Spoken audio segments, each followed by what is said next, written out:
So we have in our hands Spicebomb Dark Leather. This is the new release right here. Came in this bag. It was sent to me by Viktor and Rolf. I want to talk about this fragrance with you guys. So I wore it a couple times just in passing throughout the day, spraying it, sniffing it. I want to give you my general first impressions of the fragrance. Do I actually think it's worth it? Is it a pass? What's the DNA like? Does it smell like the OG Spicebomb? Is it different? We'll look at the bottle. We'll kind of get into all things Spicebomb Dark Leather. So let's do that together right now. And in general, if you want to purchase fragrances, the sites I like to go to, Fragrance by Joma Shop, link down below. Feel free to check them out, as well as all the other companies that I partner with and have links for, or discounts. Everything's down below. So like I said, this was sent to me. I typically don't shill. I don't really care to. If a fragrance is good, it's good. If it's not for me, it's not for me. Kind of move on with life. Very much like the original Spicebomb bottles, okay? This is a 90 ml bottle. Good look. As far as presentation goes, I do like it. You're gonna have the OG Spicebomb DNA. The first Spicebomb, where you have a touch of citrus in the opening. You have warm florals in the mids. And you have a strong vanilla base.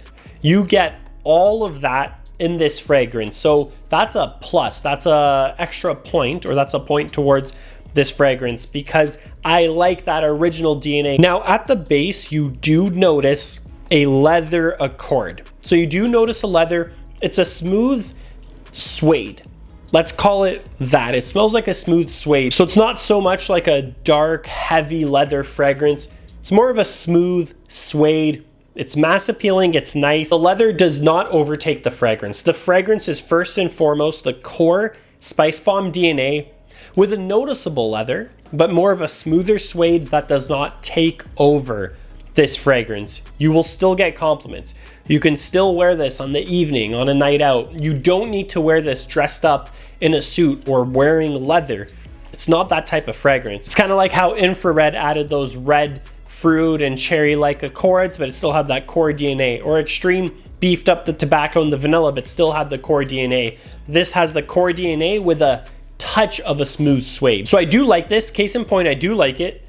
I think the scent profile is very good.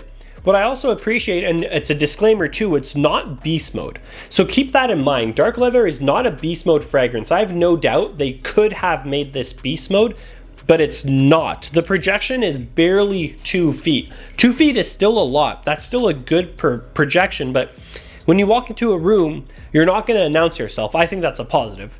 Or if you spray a couple sprays of this and someone walks into a room, I don't think they're gonna be bombarded by leather. It's very good in how far it pushes. It pushes beyond your scent bubble, beyond your kind of, personal bubble, let's call it, without being annoying. The lasting power, 8 hours on my skin, I was able to smell it. My rough tests were just throughout the day, I'd spray it on my arm, and then in the evening, smell my arm again. Oh, okay, it's still there. It's faint. It's obviously not as strong as the first hour, but it's still there. So all in all, the performance is acceptable. The scent profile is very good. It's a really nice fragrance. It's unique, and it still smells like Spicebomb. So that's what matters to me. I think you guys are gonna like this. I think situations or how you could wear this, maybe a dinner date, maybe an evening out, maybe cooler weather.